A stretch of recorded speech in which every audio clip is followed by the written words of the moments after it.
Sponsored by Vyra family restaurant, national highway, Tetagunta. నోరూరించే వంటకాలు, అసలైన మసాలా దమ్ముతో అదిరిపోయే నాన్ వెజ్ రుచులు మీకోసం. విచ్చేయండి Vyra family restaurant, national highway, Tetagunta, Tuni మండలం, కాకినాడ జిల్లా. నమస్తే, వెల్కమ్ టు వై న్యూస్. నేను కళ్యాణి. వార్తల్లో ముందుగా హెడ్లైన్స్. రైతుల త్యాగాన్ని ప్రతిఫలంగా కోన పోర్టుగా మార్చాలి, సీఎంకు యనమల లేఖ.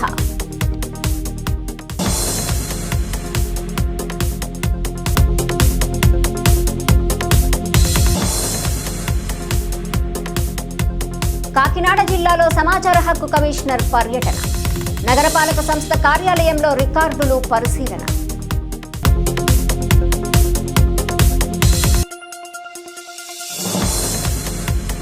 ఆంధ్రకేసరి స్ఫూర్తి యువతకు ఆదర్శం కావాలన్న సోము వీర్రాజు, ఆదిరెడ్డి శ్రీనివాస్. టంగుటూరి ప్రకాశం పంతులకు ఘన నివాళి.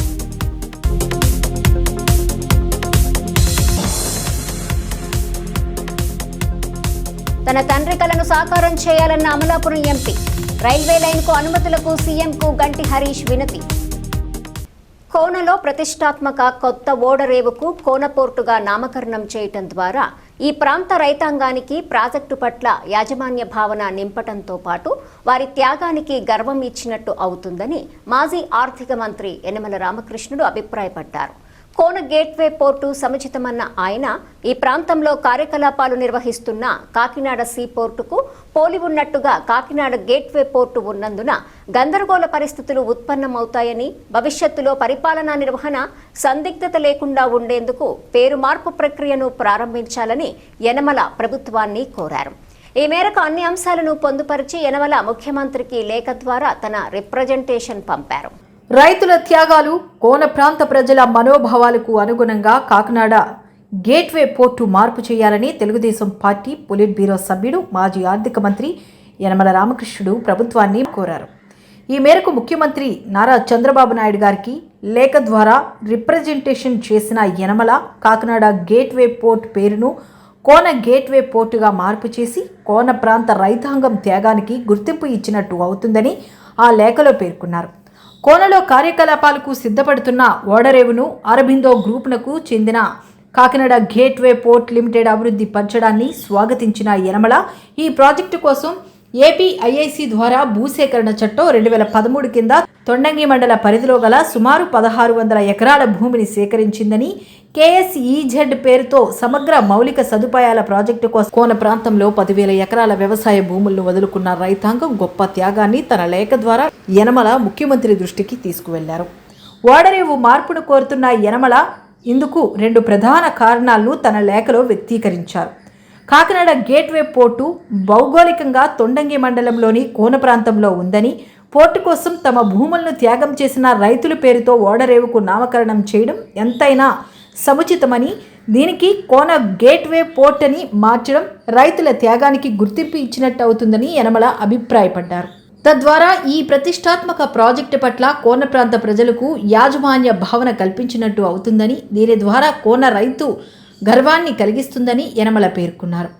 Kakinada sea port, Kakinada gateway port ఒకే పోలికతో 2 పేర్లు ఉండడం వల్ల ఈ సారూప్యత ప్రజలు, వాణిజ్య సంస్థలు, లాజిస్టిక్స్ నిర్వాహకుల మధ్య గణనీయమైన గందరగోళానికి దారితీసే పరిస్థితులు కనబడుతున్న విషయాన్ని యనమల తన లేఖ ద్వారా ముఖ్యమంత్రి దృష్టికి తీసుకువెళ్లారు.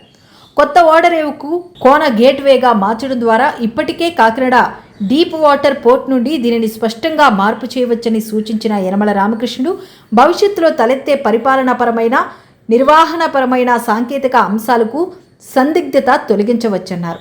ప్రభుత్వం లోతైన అధ్యయనం చేసి కాకినాడ గేట్వే పోర్టు పేరును కోన గేట్వే పోర్టుగా మార్చే ప్రక్రియను ప్రారంభించాలని ఆ లేఖలో యనమల ప్రభుత్వాన్ని కోరారు.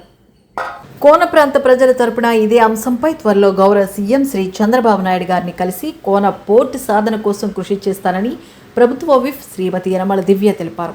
సమాచార హక్కు చట్టం క్షేత్రస్థాయిలో సమర్థవంతంగా అమలవ్వాలంటే ప్రజా సమాచార అధికారులు, అప్లెట్ అధికారులు బాధ్యతాయుతంగా వ్యవహరించాలని రాష్ట్ర సమాచార కమిషనర్ విఎస్కే చక్రవర్తి అన్నారు. సమాచార హక్కు చట్టం అమలును పరిశీలించేందుకు కాకినాడ జిల్లాలో పర్యటన సందర్భంగా కాకినాడ కార్పొరేషన్ కార్యాలయాన్ని పరిశీలించారు. ఈ సందర్భంగా రాష్ట్ర సమాచార కమిషనర్కు నగరపాలక సంస్థ కమిషనర్ ఎన్వివి సత్యనారాయణ స్వాగతం పలికారు. సమాచార హక్కు చట్టానికి సంబంధించిన రికార్డుల నిర్వహణ, సెక్షన్ బి ప్రకారం నిర్వహిస్తున్న సమాచారాన్ని స్వయంగా సమాచార కమిషన్ పరిశీలించారు. వివిధ శాఖల ప్రజా సమాచార అధికారులు, అప్పిలేట్ అధికారులు నిర్వహిస్తున్న రికార్డులను తనిఖీ చేసి పలు సూచనలు చేశారు.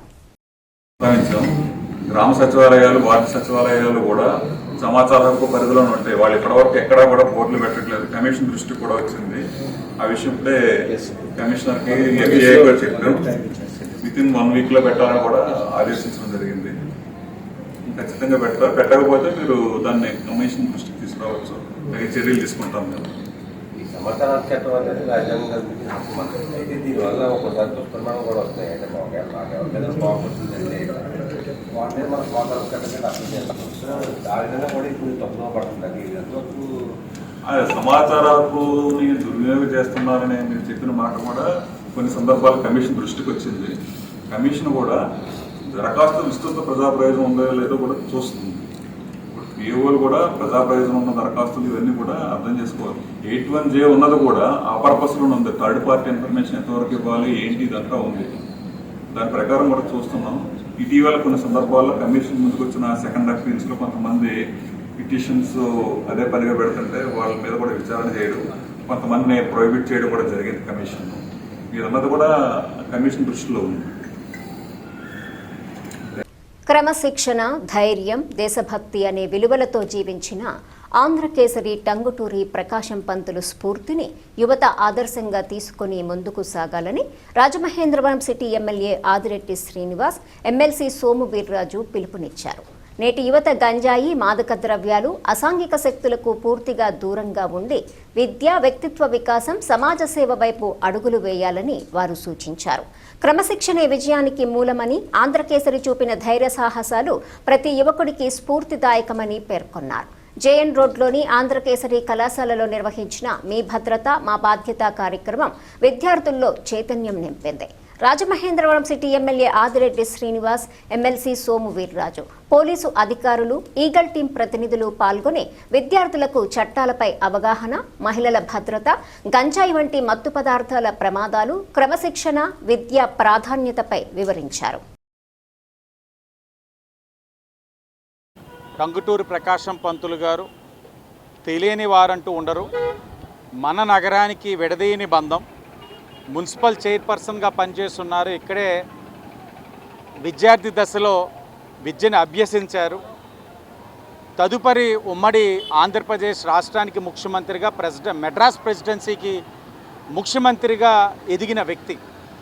అలాంటి మహనీయుడు ఒక పేరు మీద ఏదైతే ఆంధ్రకేసరి డిగ్రీ కాలేజ్ నామకరణం చేసి 60 సంవత్సరాలుగా విద్యాదాతగా ఉన్న విద్యా సంస్థ జూనియర్ కాలేజ్ ఉన్న ప్రాంతంలో ఆ మహనీయుడు ఒక విగ్రహాన్ని ఆవిష్కరించమని అనేక సందర్భాల్లో అభ్యర్థించిన గతంలో వైఎస్ఆర్సీపీ పాలకులు పట్టించుకోకుండా వారికి నచ్చిన విధంగా కప్పు శాసనాన్ని ఆవిష్కరించారు. నెగ్గిన వెంటనే మా నాయకులు అనేక సందర్భాల్లో చెప్పారు కప్పు శాసనాన్ని ధ్వంసం చేసి అక్కడ పంతులు గారి విగ్రహాన్ని పెట్టండి అని. కానీ అది చేసిన మరుక్షణం వాళ్ళకి మనకి మధ్యన వ్యత్యాసం ఏముంటుందని ఆలోచించి ఈ రోజున ఆంధ్రకేసరి యువజన సమితి వారి యొక్క సహకారంతో వారిచ్చిన భూమిలో ఈ రోజున అధికారికంగా ఆ మహనీయుడు ఒక విగ్రహాన్ని ఆవిష్కరించాం. యువతరం అందరూ వచ్చి ఉన్నారు. అడిగింది ఒకటే ప్రశ్న, ఈ సెంటర్లో ఆ మహనీయుడి విగ్రహం ఆవిష్కరించాలా, కప్పు సాసర్ ఉంచాలా అని అడిగితే ఆ మహనీయుడు ఒక విగ్రహాన్నే ఉంచాలిగా, కప్పు సాసర్ ఎవరికి కావాలని అడుగుతూ ఉన్నారు. అంటే పిల్లలకి ఉన్న జ్ఞానం, పిల్లల్లో ఉన్న చైతన్యం ఆనాడున్న వైసీపీ వాళ్ళకి లేకపోవడం అన్నది శోచనీయం. తెలుసు కాబట్టే వాళ్ళకి ప్రజలు ఏ తీర్పు ఇవ్వాలో ఇచ్చారు. బాధ్యతగా ముందుకెళ్తా ఉంది కూటమి ప్రభుత్వం. మహనీయుల్ని గౌరవిస్తూ ఉన్నాం. ఎక్కడ ఏం చేయాలో వాళ్ళందరికీ కూడా చేయాల్సిన కార్యక్రమాలు చేస్తూ ఉన్నాం. అలాగే మీ భద్రత మా బాధ్యత ద్వారా మహిళల పిల్లలు ఎక్కువ స్టూడెంట్స్లో మహిళలు ఎక్కువ ఉన్నారు. ఆడపిల్లల పట్ల మగపిల్లలు ఏ విధంగా ప్రవర్తించాలి, చట్టాలు ఏ విధంగా ఉన్నాయి, ఏ విధంగా చట్టాలు ఏదైనా చర్యలు ఉంటే భవిష్యత్తు ఏమవుతుంది అన్నది కూడా పోలీస్ డిపార్ట్మెంట్ వారి యొక్క సమక్షంలో ఈగిల్ టీం అందరూ కూడా వాళ్ళకి ఎడ్యుకేట్ చేయడం జరిగింది. ఇవన్నీ కూడా చేస్తూ వెళ్ళాలి, నిరంతర ప్రక్రియ. ఎందుకంటే ఈ ఏజ్లో వాళ్ళందరికీ తెలియచేయాల్సిన బాధ్యత పాలకుల పైన ఉంది. అవన్నీ కూడా ఒక్కొక్కటిగా చేసుకుంటూ వెళ్తా ఉన్నాం. మాజీ ఆర్థిక మంత్రి యనమల రామకృష్ణుడు సూచనలకు అనుగుణంగా ప్రభుత్వ విప్ శ్రీమతి యనమల దివ్య ఆర్థిక వనరుల సమీకరణ చేస్తూ తుని నియోజకవర్గాన్ని ప్రగతి పదం వైపు నడిపిస్తున్నారు. కార్పొరేట్ సంస్థల నుంచి సిఎస్ఆర్ నిధులు రప్పిస్తూ చాలా చోట్ల మౌలిక వస్తువులు కల్పిస్తున్నారు శ్రీమతి యనమల. ఈ నేపథ్యంలో తొండంగి మండలం కొమనాపల్లి జెడ్పీ హై స్కూల్లో గ్రావెల్ ఫిల్లింగ్ సైకిల్ షెడ్ నిర్మాణానికి దివీస్ కంపెనీ 17 లక్షలు మంజూరు చేయించింది. ఇక్కడ విద్యార్థుల కోసం నిర్మించిన సైకిల్ షెడ్ను సీనియర్ నేత యనమల రాజేష్ ప్రారంభించారు. ఈ కార్యక్రమంలో దివీస్ సుధాకర్, కోన నాగేశ్వరరావు, కోన రాంబాబు, శంకర్రావు, శివకోటి, సహదేవుడు, కాకాడ నానిబాబు, సారిపల్లి బాబురావు, కర్రి సూరిబాబు, కూటమి శ్రేణులు పాల్గొన్నారు.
ఒక్క అవకాశం పేరుతో అధికారంలోకి వచ్చిన డాక్టర్ బిఆర్ అంబేద్కర్ కోనసీమ జిల్లాను వైకాపా నట్టేట్లో ముంచేసిందని అమలాపురం ఎంపీ గంటి హరీష్ మాథూర్ ఆరోపించారు.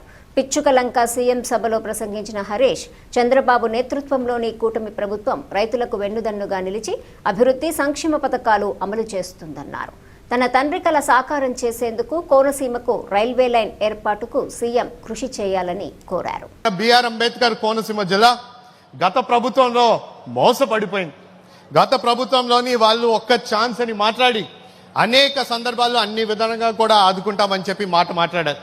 కానీ ఈరోజు ఈ గత 2 సంవత్సరాల్లోని ఏ విధంగా మా జిల్లాలోని జరుగుతున్న అభివృద్ధి చూస్తూ ఉంటే ఈరోజు ప్రజలందరూ కూడా సంతోషం వ్యక్తం చేస్తూ ఎప్పుడు చూడలేని విధంగా అభివృద్ధి సంక్షేమం మీరు అందజేస్తున్నారని వాళ్ళందరూ కూడా ప్రత్యేక ధన్యవాదాలు మీ అందరూ కూడా మీకు తెలియజేసుకున్నాం సార్. ఎందుకంటే గతంలోని కూడా సార్ మాకు అక్కడ కొబ్బరి రైతులు మా రాజోలు నియోజకవర్గంలోని వాళ్ళు చెట్లు అన్ని పాడైపోతున్నాయి డ్రైన్ విషయం వల్ల నేరుగా అక్కడ మన డిప్యూటీ సీఎం గారు పవన్ కళ్యాణ్ గారు కూడా వచ్చి ఆయన సొంత నిధులతోని ఆయన నిధులు కేటాయించడం జరిగింది. కానీ ప్రజలు ఒక్కటే వ్యక్తం చేశారు సార్, ఈ జిల్లా అన్నారు ఎప్పుడు కూడా కూటమి ప్రభుత్వానికి రుణపడి ఉంటుందని కూడా వాళ్ళు ఎప్పుడు కూడా ప్రజలందరూ కూడా మీకు తెలియపరచమన్నారు. వాళ్ళు ఒక్కటే కోరేది ఇదే విధంగా మన అభివృద్ధి సంక్షేమంని కొనసాగించండి, మేము తప్పనిసరిగా ఎప్పుడు కూడా మేము కూటమి ప్రభుత్వంతో ఉంటామని కూడా వాళ్ళు తెలియజేస్తారు సార్.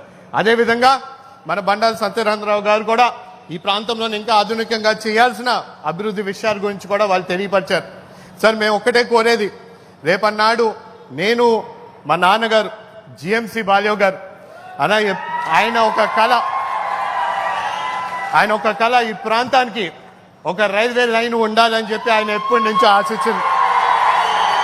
దాని గురించి అనేక సందర్భాలుగా మీ ప్రోత్సాహంతో నేను కేంద్రానికి కూడా దృష్టికి తీసుకెళ్ళడం జరిగింది. దాన్ని ఎప్పటి నుంచో ఎదురు చూస్తున్నారు సార్. అది పూర్తి అవ్వాలని. దాని విషయం గురించి మిమ్మల్ని సభాముఖంగా మీ అందరినీ దాన్ని పూర్తి చేసే విధంగా మీరు చర్యలు తీసుకుంటారని, ఈ రైల్వే లైన్ పూర్తి అవ్వాలంటే కేవలం మీతోనే సాధ్యమని కూడా మనస్ఫూర్తిగా నమ్ముకుంటూ నాకు ఇచ్చిన అవకాశానికి ప్రత్యేక ధన్యవాదాలు తెలుపుకుంటూ సెలవు తీసుకున్నాం. మన వార్డులో మన ఆదిరెడ్డి కార్యక్రమం ద్వారా ప్రజాపాలనకు కొత్త నిర్వచనం ఇస్తున్నామని రాజమహేంద్రవరం సిటీ ఎమ్మెల్యే ఆదిరెడ్డి శ్రీనివాస్ అన్నారు. ప్రజల వద్దకే వెళ్లి వారి సమస్యలను నేరుగా తెలుసుకోవటం, అక్కడికక్కడే అధికారులతో పరిష్కార చర్యలు చేపట్టించటం, అభివృద్ధి పనులపై ప్రజల అభిప్రాయాలను స్వీకరించడం ద్వారా ప్రజలకు చేరువైన పాలనను ఆచరణలో చూపిస్తున్నామన్నారు. గత 2 ఏళ్లలో రాజమహేంద్రవరం నగర అభివృద్ధిలో కూటమి ప్రభుత్వం చారిత్రాత్మక ముందడుగు వేసిందని, ఎన్నికల సమయంలో ప్రజలకు ఇచ్చిన ప్రతి హామీని ఒక్కొక్కటిగా అమలు చేస్తున్నామన్నారు. ది రాజమండ్రి ప్రెస్ క్లబ్లో ఏర్పాటు చేసిన మీడియా సమావేశంలో ఆయన మాట్లాడారు. చేసుకోవాలని వెళ్ళిపోతా ఉంటే 32వ వార్డుకి ఎంటర్ అవుతున్నాడు. ఆ పాప వచ్చింది. ఆ పాప ఎవరకూడదని, సార్ మీకు ఓటేసాను, నా ఓటు వృధా కాలేదు అంది. అదేటమ్మా అంటే, నేనే సార్ మీకు చేసేవాను కదా ఐటీ ఎంప్లాయ్. అదే నువ్వు వెళ్ళిపోయావు అంటే, లేదు లేదు సార్ నేను ఇంట్లోనే ఉన్నా, మీరు వెళ్ళిపోయిందో నాకు తెలిసింది, అందుకే పరిగెట్టుకుంటూ వచ్చాను మీకు థ్యాంక్స్ చెప్పడానికి అంటూ సజెషన్స్.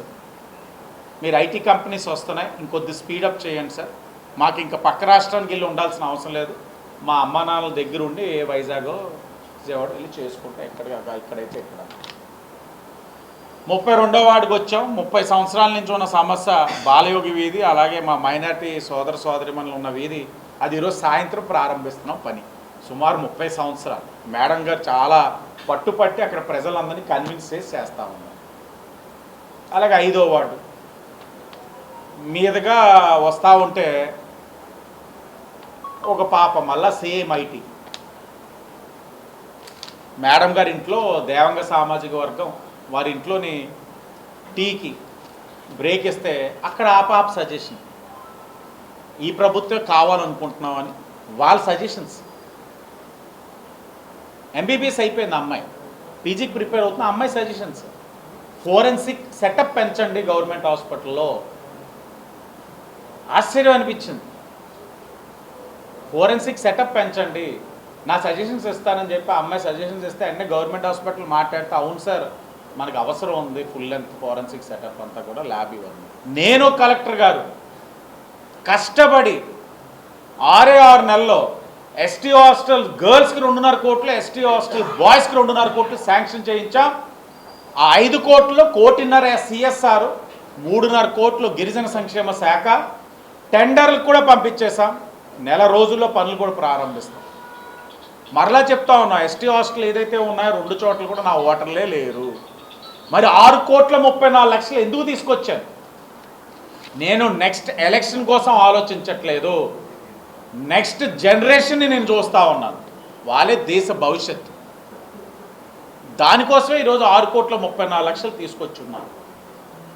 నేను ఎప్పుడు అనే మాటే మరలా రిపీట్ చేస్తున్నాను, నేను చేసేది మంచిదైతే, నా సంకల్పం గొప్పదైతే, ఒక్క అడుగేస్తే దేవుడు 10 అడుగులు వేయిస్తారు. నిన్ననే మోరంపొడి మున్సిపల్ స్కూల్ 8వ తరగతి వరకే ఉండేది. అక్కడ 9వ తరగతి పిల్లల్ని మోరంపొడికి ఇటు సైడ్ పంపించాలంటే యాక్సిడెంట్లు అవుతాయో, లేకపోతే అందరూ కూడా దిగువ మధ్య తరగతి వాళ్ళు ఎందుకు రోజు దించడం పిల్లల్ని అని చెప్పి పిల్లల్ని చదువు మానిపించేసిన సంఘటనలు ఉన్నాయి. అక్కడ 9th 10th ఆ స్కూల్కి తీసుకురావడమే కాదు, ఎమ్మెల్యే నిన్ననే 9th వారికి 10th వారికి రూములు కూడా 20 లక్షలతో కట్టించి నేను ప్రారంభం చేసుకున్నాను. 33 మంది 10th క్లాస్ పిల్లలు జాయిన్ అయ్యారు. అందులో ప్రబలిక నేను వచ్చి నాకు ఛాలెంజ్ ఇసిరి వెళ్ళింది, 600కి 597 సాధిస్తాను సార్ అని. నువ్వు సాధించు 597, నీకు ఏది కావాలితే నేను చేస్తానంటే ఛాలెంజ్ తీసుకొని వెళ్ళింది. అంటే ఫస్ట్ ఇంకా అమ్మాయి సాధించడమా లేదన్నది ఆ అమ్మాయి చేతుల్లో ఉంది, కష్టపడే దాన్ని బట్టి ఉంటుంది. కానీ అమ్మాయి కాన్ఫిడెన్స్, ఒక మున్సిపల్ స్కూల్లో చదువుతున్న పాప 597 సాధిస్తానని వచ్చి ఒక ఎమ్మెల్యేతో ఛాలెంజ్ విసురుతూ, లోకేష్ గారు ఇచ్చిన 100 యాక్షన్ ప్లాన్కి ఇంకోటి అడిషనల్గా ఏదైనా ఇమ్మానండి సార్, ఇంకా బెటర్ అవుట్పుట్ తీసుకొస్తామని చెప్తున్నారు. ఇవన్నీ కూడా మన వార్డులో మన ఆదిరెడ్డి అనే కార్యక్రమం చేయడం వల్ల మాకు క్షేత్రస్థాయిలో ఇప్పటికే అనేకమైన వాస్తవాలు తెలుసు. ఇక్కడ ఉన్నారు మేడం గారు, ఆవిడ వార్డులో స్కూల్ ఉంది, మైనారిటీ పిల్లల కోసం ఉండే స్కూల్. వారికి వారి యొక్క మీడియం ఏదైతే భాషలోనే చదువు చెప్పాలి. గతంలో వైఎస్ఆర్సీపీ ప్రభుత్వంలో ఒక్కలే ఉండేవారు. ఉర్దూ బేస్డ్గా ఏదైతే ఎడ్యుకేషన్ చెప్పాలో ఒక్కలే ఉన్నారు. పెద్దలు షరీఫ్ గారు నేను అందరం వెళ్ళి ఈ రోజున డిఎస్సి పుణ్యమాన ఆ స్కూల్కి ముగ్గురిని ఇప్పుడు ఉర్దూలో పిల్లలకి చదువు చెప్పడానికి తీసుకొచ్చాం. ప్రతిదీ కూడా ఒక అవకాశం కింద తీసుకొని కష్టపడి పనిచేస్తూ ఉన్నాం. మీడియా వారు కూడా వాస్తవాలు ప్రజలకు తెలియజేస్తూ ఉన్నారు. ఇంకా చేసుకోవాల్సినవి చాలా ఉన్నాయి, తప్పకుండా చేస్తాం. కలిసికట్టుగా ప్రయాణం చేస్తాం. కేంద్రపాలిత ప్రాంతమైన యానాంలో వనమహోత్సవ ర్యాలీ జరిగింది. స్థానిక నారాయణ పాఠశాల విద్యార్థులు వనమహోత్సవాన్ని పురస్కరించుకుని ర్యాలీ నిర్వహించారు. స్థానిక బస్టాండ్ వద్ద ర్యాలీని ఎస్పీ వరదరాజన్ ప్రారంభించారు. CI Suresh Babu, SI Tirunivakarusu, fire officer L Gangaraju, విద్యుత్ శాఖ అధికారి ఎంబీవి సత్యనారాయణ కలిసి పూలకుండీలను విద్యార్థులచే నారాయణ పాఠశాల ప్రధానోపాధ్యాయులు P Anil Kumar, vice principal M Bindu, RIKSN తదితరులకు అందజేశారు.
ఓటర్ జాబితా ప్రత్యేక సవరణ సర్ కార్యక్రమాన్ని వేగవంతంగా పూర్తి చేస్తున్నట్లు ఎలక్ట్రోలర్ రిజిస్ట్రేషన్ అధికారి పి సూర్యనారాయణమూర్తి తెలిపారు. సబ్బవరం మండలంలోని పలు సచివాలయాలను ఆయన పరిశీలించారు.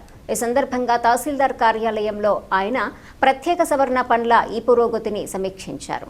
ఈ సందర్భంగా ఆయన మాట్లాడుతూ నియోజకవర్గ పరిధిలోని చెందుర్తి, పరవాడ, సబ్బవరం, పెదగంట్యాడ మండలాల్లో మొత్తం 3,12,502 మంది ఓటర్లు ఉన్నట్లు తెలిపారు. వీరందరికీ ఎన్యూమరేషన్ ఫారాలు అందజేసినట్లు వెల్లడించారు. ఈ సమావేశంలో తహసీల్దార్ అరుణ్ చంద్ర, ఎంపీడీఓ పి పద్మజ పాల్గొన్నారు. మనకి అదనపు ఈఆర్ఓగా వేయడం జరిగింది. మనకి ఎస్ఐఆర్కి సంబంధించి 2 మండలాలు పూర్తిగా మనం బాధ్యత తీసుకోవడం జరిగింది. ఇక్కడ సబ్బవరం అలాగే పరవాడ మండలాలు, ఇక్కడ తహసీల్దార్ గారు అలాగే ఎంపీడీఓ గారు, అదేవిధంగా పరవాడ తహసీల్దార్ గారు, ఎంపీడీఓ గారు, ఈ 4 ఈఆర్ఓ కింద ఉన్నారు. ఈ 4 ఆధ్వర్యంలో కూడా చాలా చక్కగా అంటే ఫార్మ్స్ డిస్ట్రిబ్యూషన్ దగ్గర నుంచి డిజిటలైజేషన్ కానీ టోటల్గా చేయడం జరిగింది. ఈవేళ మనందరి వల్ల పెందుర్తి నియోజకవర్గం హయ్యెస్ట్ డిజిటలైజేషన్ చేశారు. విత్ ఇన్ టైంలో షార్ట్ పీరియడ్లో వైజాగ్ డిస్ట్రిక్ట్లో హయ్యెస్ట్ మనం పెందుర్తి నియోజకవర్గం హయ్యెస్ట్ చేశారు. మొదటి నుంచి కూడా బాగానే చూపించారు. ఇక్కడ ఈరోజు ఏంటంటే ఓవరాల్గా మంది 95% చేయడం జరిగింది. ఇంకా 5% ఉంది. ఈరోజు సాయంకాలం రేపు ఉదయం లోపల మొత్తం అన్నీ అంటే 99% ఇవాళ సాయంకాలం అయిపోతుంది. ఒకవేళ ఏమన్నా ఉన్నా సరే రేపు మార్నింగ్ లోపల మనకి విజిట్ టైంలోనే 100% చేయడం జరుగుతుంది. ఇందులో కూడా ఏంటంటే ఎట్టి పరిస్థితుల్లోనే అంటే కొంతమంది మనకి ఏఎస్డీల కింద మనం పెట్టడం జరిగింది. అంటే ఆబ్సెంటీస్ కానీ, షిఫ్టెడ్ కానీ, డెత్స్ కానీ, డూప్లికేట్ కానీ ఏవైతే ఉన్నాయో చాలా జాగ్రత్తగా ఇక్కడ ఉన్న బిఎల్ఓ ఏంటంటే 3 సార్లు ఆ ఇంటికి వెళ్ళిన తర్వాత మాత్రమే మనము ఇవన్నీ నమోదు చేయడం జరిగింది. ఏంటంటే ఆబ్సెంటీస్ అన్నా, షిఫ్టెడ్ అన్నా. షిఫ్టెడ్ అంటే ఫ్యామిలీ మెంబర్స్ దగ్గర నుంచి ఆ పక్కన ఉన్న వాళ్ళ దగ్గర నుంచి తీసుకున్నాం, ఇంక వీళ్ళు వెళ్ళిపోయారని. ఆబ్సెంటీస్ అయితే మనం 3 సార్లు వెళ్ళినా సరే లేదు, వాళ్ళేమి లేరు, అక్కడ రెస్పాండ్ అవ్వలేదు, లాక్ చేసి ఉన్నాయి డోర్లు. ఇటువంటివన్నీ కూడా చేయడం జరిగింది. ఇలా చేయడం అయితే నాకు తెలిసి రేపు మార్నింగ్తో అంటే ఇవాళ 99% ఇవాళ అయిపోతుంది. ఏదైనా 1 or 2% ఎక్కడున్నా సరే అంటే ఒకవేళ ఇంకా ఫార్మ్స్ రావచ్చు, రేపు మార్నింగ్తో మనకి 100% అయిపోతుంది ఎస్ఐఆర్కి సంబంధించి. మనకి ఒక 10% ఉంటుంది, ఒక 10% మాత్రమే. ఇప్పుడు వరకు ఏంటంటే 90% మనము పూర్తిగా చేస్తాం. అంటే వాళ్ళ దగ్గర ఫార్మ్స్ తీసుకుని మ్యాపింగ్ చేసి 90% చేస్తాం. ఒక 10% మాత్రం ఉంటుంది. ఇది కూడా ఏంటంటే మీరు ఏ విధంగా చూడడం జరుగుతుందంటే ఒకవేళ ఎక్కడన్నా 15% కూడా వచ్చింది. నేను ఇప్పుడు ప్రజా సమస్యల పరిష్కార వేదిక ద్వారా అందిన ఫిర్యాదుల పట్ల అధికారులు అత్యంత బాధ్యతాయుతంగా స్పందించి అర్జీదారులకు నాణ్యమైన పరిష్కారాన్ని అందించాలని జిల్లా కలెక్టర్ ఎంఎన్ హరీందర్ ప్రసాద్ అధికారులను ఆదేశించారు. జిల్లా స్థాయి ప్రజా ఫిర్యాదుల పరిష్కార వేదిక కార్యక్రమానికి జిల్లా collector Harinder Prasad, DRO doctor T Thappenayak, ZP CEO Lakshman Rao, CPO P Trinath, జిల్లా స్వర్ణ గ్రామ వార్డు అధికారి J Venugopal, DDO P Vasudevarao తదితర అధికారులతో కలిసి హాజరయ్యారు. జిల్లా నలుమూలల నుంచి వచ్చిన ప్రజల నుంచి అర్జీలు, వినతులు స్వీకరించారు. ఈ అర్జీలను ఆయా శాఖల అధికారులకు సూచిస్తూ వాటిపై సత్వరం సమగ్రమైన విచారణ చేపట్టి తగిన పరిష్కారం అందించాలని ఆయా శాఖల అధికారులను జిల్లా కలెక్టర్ ఆదేశించారు. బియ్యం కార్డు మంజూరు, కార్డుల్లోని పేర్లు మార్పులు చేర్పులు, పింఛన్లు, ఉద్యోగ ఉపాధి అవకాశాలు, మురికి కాలువలపై ఆక్రమణల తొలగింపు, డ్రైన్ కాలువల్లో పూడిక తొలగింపు, పారిశుద్ధ్యం వంటి అంశాలపై మొత్తం 392 అర్జీలు అందాయి.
వార్తలు ముగించే ముందు హెడ్లైన్స్ మరోసారి.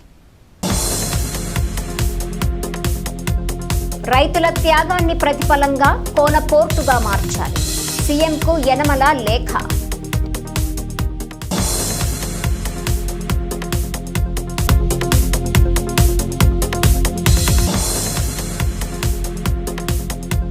కాకినాడ జిల్లాలో సమాచార హక్కు కమిషనర్ పర్యటన, నగరపాలక సంస్థ కార్యాలయంలో రికార్డులు పరిశీలన.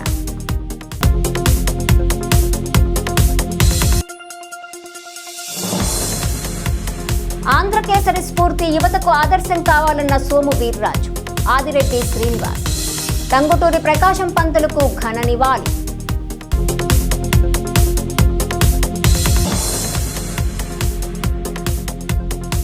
తన తండ్రి కలను సాకారం చేయాలన్న అమలాపురం ఎంపీ.